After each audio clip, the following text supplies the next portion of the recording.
आप में से जो लोग कतर से इस साल हज पर जाने के लिए इरादा कर रहे हैं, ऐसे लोगों के लिए एक अच्छी खबर है। अस्सलाम वालेकुम दोस्तों, मैं हूं असलम आलम और आप देख रहे हैं गल्फ एक्सपर्ट।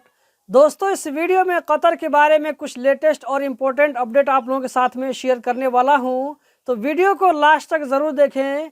आप लोगों से रिक्वेस्ट करना चाहूँगा कि वीडियो को लाइक करके आगे ज़रूर शेयर करें। इस वीडियो को हम शुरू करते हैं। कतर ट्रैफिक डिपार्टमेंट की तरफ से यूएई और कतर के बीच ट्रैफिक वायलेशन एक्सचेंज सिस्टम को बनाया गया है। यानी कि अगर कोई कतर का आदमी यूएई में जाकर के ट्रैफिक वायलेशन करता है तो वो कतरी सिस्टम में भी शो करेगा।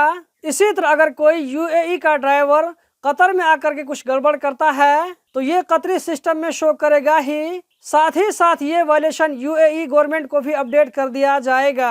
आप में से जो लोग कतर से इस साल हज पर जाने के लिए इरादा कर रहे हैं, ऐसे लोगों के लिए एक अच्छी खबर है। मिनिस्ट्री ऑफ औकाफ की तरफ से इसके बारे में अपडेट आ चुका है। आने वाला इतवार यानी कि 12 फरवरी से जो लोग हज पर जाएंगे, ऐसे लोगों के लिए रजिस्ट्रेशन का प्लेटफॉर्म ओपन हो जाएगा, जो कि 1 महीना तक के लिए ओपन रहेगा। जो लोग हज पर जाने के लिए अप्लाई करेंगे तो कतरियों के लिए कम से कम एज 18 साल रखा गया है, जबकि नन कतरी जैसे कि आप लोग हैं इंडिया, पाकिस्तान, नेपाल, बांग्लादेश, श्रीलंका, ये सब के वर्कर हैं या ये किस नेशनलिटी के होल्डर हैं, तो ऐसे लोगों को अप्लाई करने के लिए इनका एज 40 साल होना ज़रूरी है। मतलब कि 40 साल से नीचे के लोग हज पर जाने के लिए अप्लाई नहीं कर सकेंगे। दूसरी शर्त यह है कि कतर में कम से कम आपको 10 साल हो चुका हो। इसका मतलब यह है कि जिन लोगों को कतर में 10 साल से कम हुआ है तो ऐसे लोग इस साल हज पर जाने के लिए अप्लाई नहीं कर सकेंगे। और तीसरी शर्त यह है कि आप फुल वैक्सीनेटेड हो, मतलब कि कोरोना से बचाव के लिए जो वैक्सीन लगाया जाता है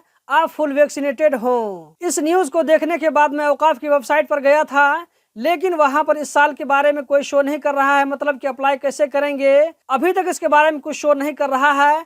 तो लगता है कि 12 फरवरी इसके बारे में शो करेगा। तो जैसे ही वहां पर कुछ शो करेगा, कुछ नया अपडेट आएगा तो आप लोगों के साथ में ज़रूर शेयर करेंगे। इसी तरह आप लोगों के साथ में यही बताता चलूँ कि इस साल हज पर जाने के लिए कितना कॉस्ट लगेगा, इसके बारे में भी यहाँ पर अभी नहीं बताया गया है। उम्मीद करते हैं कि जल्द ही इसके बारे में जो एजेंसीज उम्रा और हज पर ले जाती हैं, उन एजेंसियों की तरफ से इसके बारे में अपडेट आ जाएगा कि कितना खर्चा पड़ रहा है। इसके बारे में कुछ भी अगर नया अपडेट आता है तो आप लोगों के साथ में शेयर करते रहेंगे। अगर अभी तक आपने चैनल को सब्सक्राइब करके नहीं रखा है तो सब्सक्राइब कर लें, ताकि आपको इस चैनल के जरिए आने वाले अपडेट के बारे में पता चलता रहे। अगर आप इस वीडियो को फेसबुक पेज पर देख रहे हैं तो पेज को लाइक और फॉलो जरूर करें, ताकि आप लोगों से कोई भी अपडेट मिस न होने पाए। आज का लास्ट अपडेट कुछ इस तरह है। शहानिया बलदिया की तरफ से एक कैंपेन चलाया जा रहा है उन गाड़ियों के खिलाफ जो कि इधर उधर सड़कों पर, आम गलियों में बहुत दिनों से वैसे ही खड़ी रहती हैं, उसको कोई पूछने वाला नहीं होता है। तो ऐसी गाड़ियों को बलदिया वाले उठाकर ले जाते हैं, अपने कब्जे में ले लेते हैं, जिसको छुड़ाने के लिए फाइन देना पड़ता है। या ये कि इन गाड़ियों के मालिकान अगर मुरूर से कांटेक्ट नहीं करते हैं तो ऐसी गाड़ियों को नीलामी में बेच दी जाती है। तो दोस्तों, यही थी आज की वीडियो। उम्मीद करता हूँ जरूर पसंद आई होगी। इस वीडियो को लाइक करके आगे शेयर करें, ताकि ज़्यादा से ज़्यादा भाइयों की जानकारी पहुँच सके। इस वीडियो को देखने का बहुत बहुत शुक्रिया।